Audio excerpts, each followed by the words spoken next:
Hey guys, welcome back to my channel. If you're new here, hi, welcome. And thanks for clicking on this video. Today, I wanted to do something different, something I haven't done. I don't think I've done a story time on this channel. I just, So this is probably one of the worst days of my life. And I hope you guys get some humor out of the worst day of my life.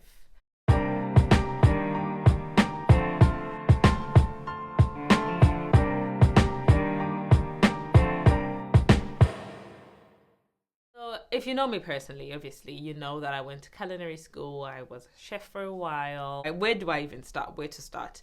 Right at the beginning. I went to culinary school, finished, worked for a while, came back home 2017. And then I worked for a company for a while, worked for another company for a while. I was doing private gigs for a while as well. Like I was working at a lodge, and I was a private chef for them, and I was a private chef for the owner of the lodge if he had any functions at his house. So I was kind of doing okay. And then from that I got into weddings, and I did one wedding that went very well. It was just, I had so much support from Tippy as my boyfriend then. And that the first wedding I did went very well. And then I was on a few people's service providers list for a few wedding venues. And I wasn't doing too bad. I was still doing my private gigs. I was doing small parties. I was doing super private people dinners, fine dining, yada yada yada.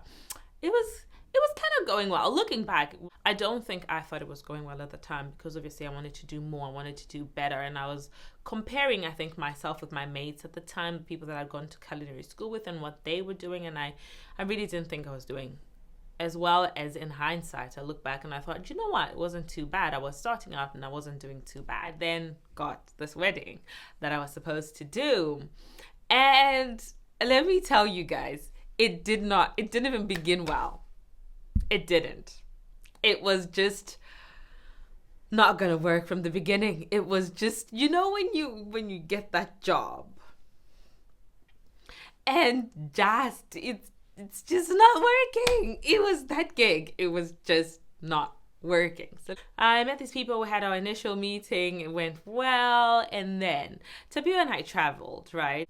We were engaged, and we'd just gone to Namibia with his family for his elder brother's wedding. So we came back. We literally came back from the wedding, I think, and then we had a menu tasting the following day. Everything was in chaos. Everything was in chaos. The house was in chaos. This tasting gig didn't go well, right? Even I knew it.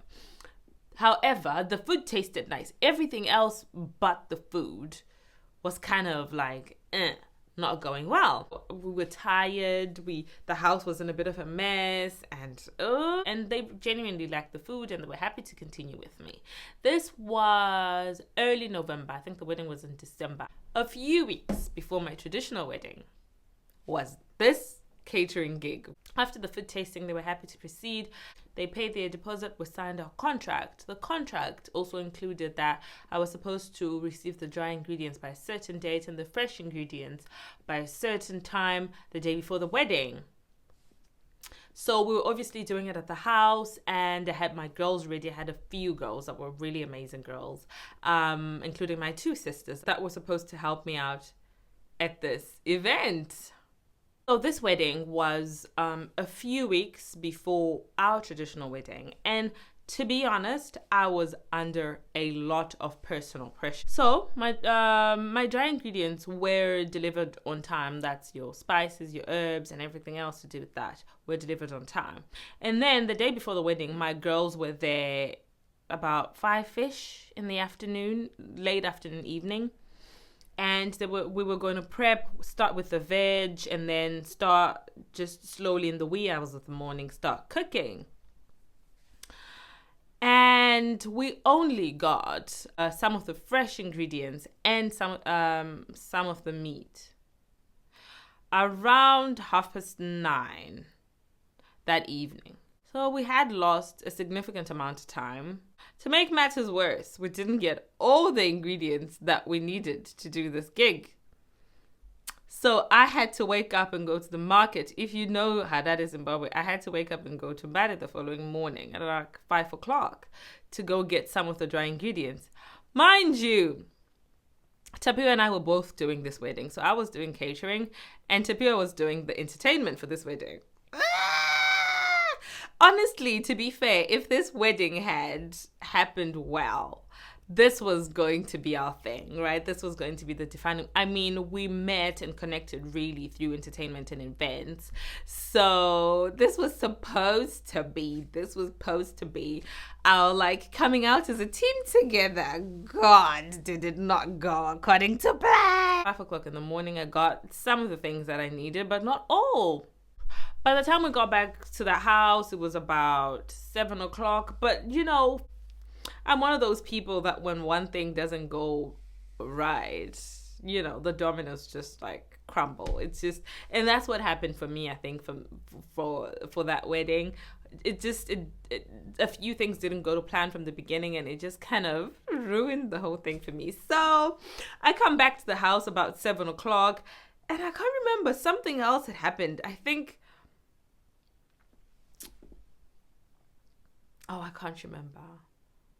But there was, when I got back to the house from the market, there was just like a bit of confusion with the girls because now we had prepped what we'd done or what we had done for the past few and the biggish events that we did is we got all the veg prep out of the way. So now I then had to move some of the girls from the cooking to then prepping the veg and everyone was just like, everyone's just confused.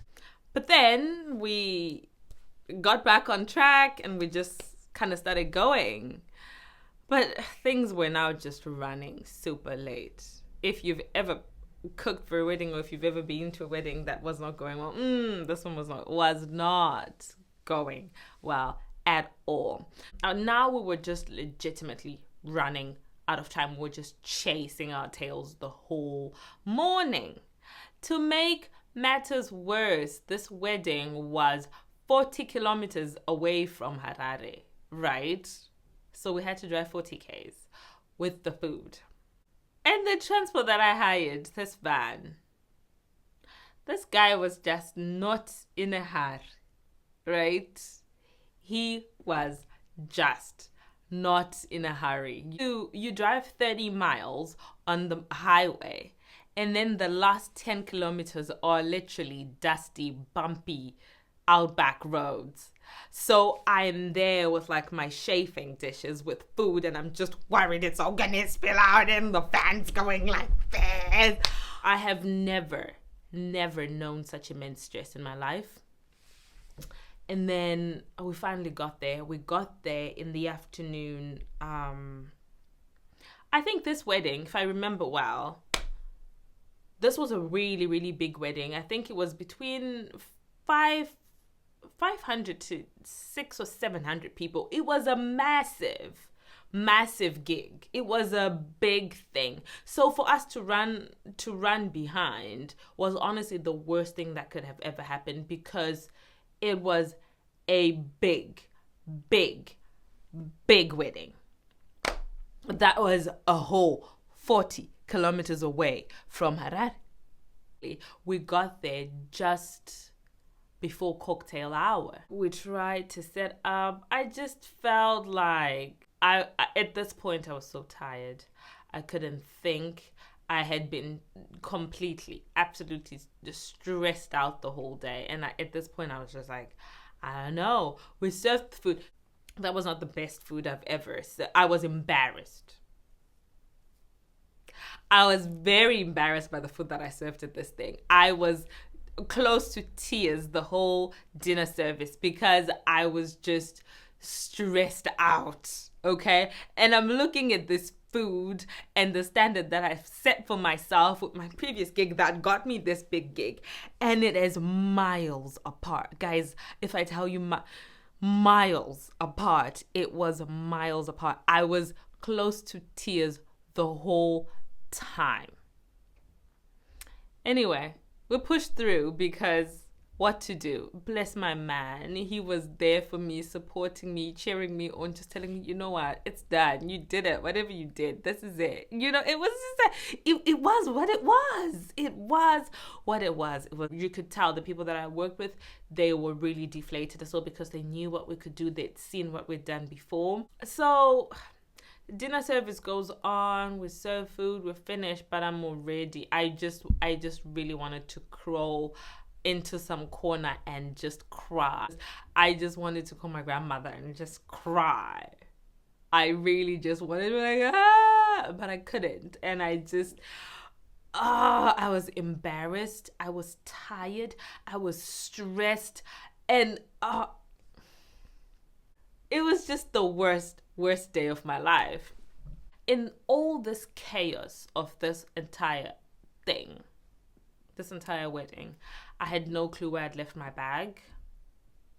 I eventually found my bag at the end of the evening, and all the money that I had in there had just gone missing. I had quite a substantial amount of money in there and nothing.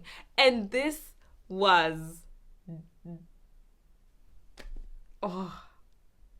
it was stressful. But I think at that point as well, I was even too tired to be upset. I mean, I felt really guilty, really bad because I had ruined someone's wedding, And then there was just, I had disappointed myself. I had disappointed my team. We hadn't done as well as we could have.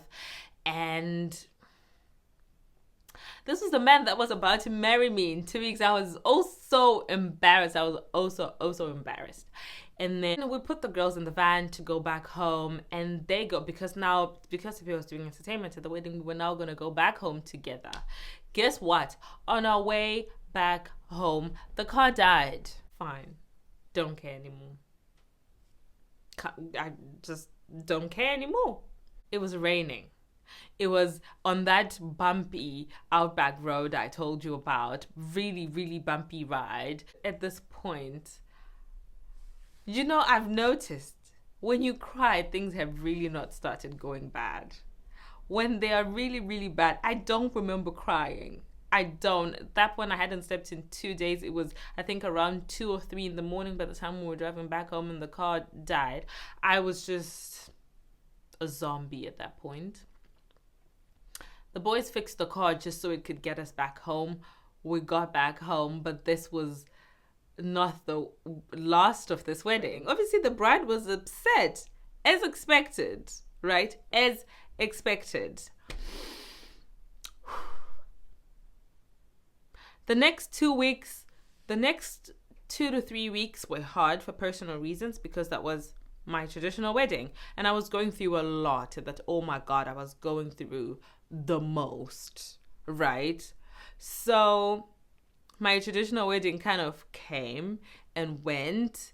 And then this bride was really not happy and she was trying to get a refund from me. And I was just trying to say, hey, look, I made mistakes, but then there were also things that were not, expectations that were not met from your side. And it went on and on. And oh, my cutlery was stolen. And you know when things don't go right, we just, as human beings, we try to find consolation somewhere. But after the wedding, we had quite a long back and forth.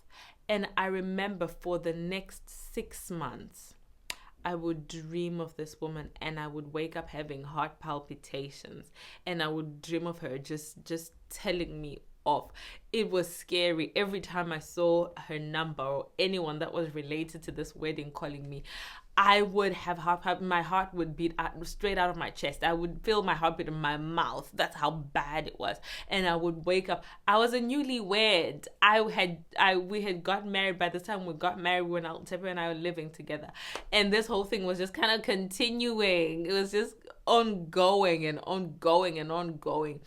And I remember in that time, I think I got a few gigs and I was like, nope, I'm not doing that. I am just trying to deal with this. And I just had nightmares about this wedding and this bride. I feel so sorry because I feel like I had a huge part in like just kind of I mean, food is the entire wedding, isn't it? People go to a wedding and they're like, oh my God, the food was great. Oh my God, the food was really bad.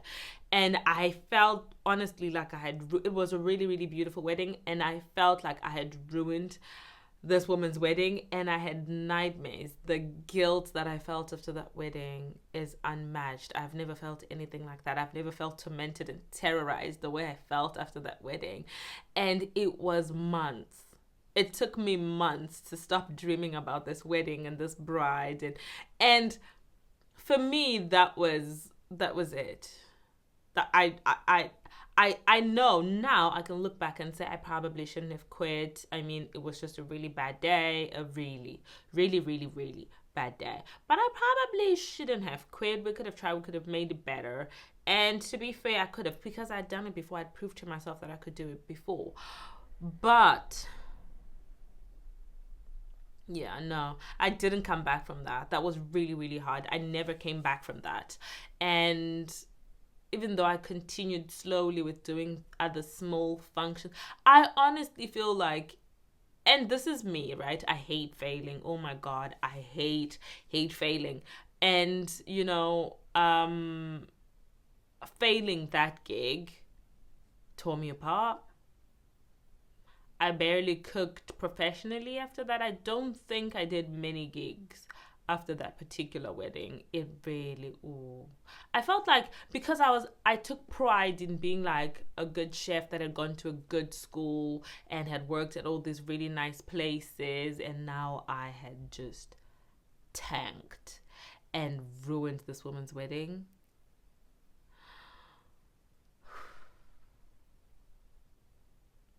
Yeah. I feel awful because I mean, this person's always gonna remember that wedding as the wedding where she didn't have the best food, and I'm so sorry. I did apologize to her, after the wedding. I really did apologize to her. I can't remember if I paid her back some of her money. Yeah, that's how bad it was. And obviously the people that were there for me that time were amazing, and oh Tino, you should draw your contracts up better, you shouldn't accept to do these.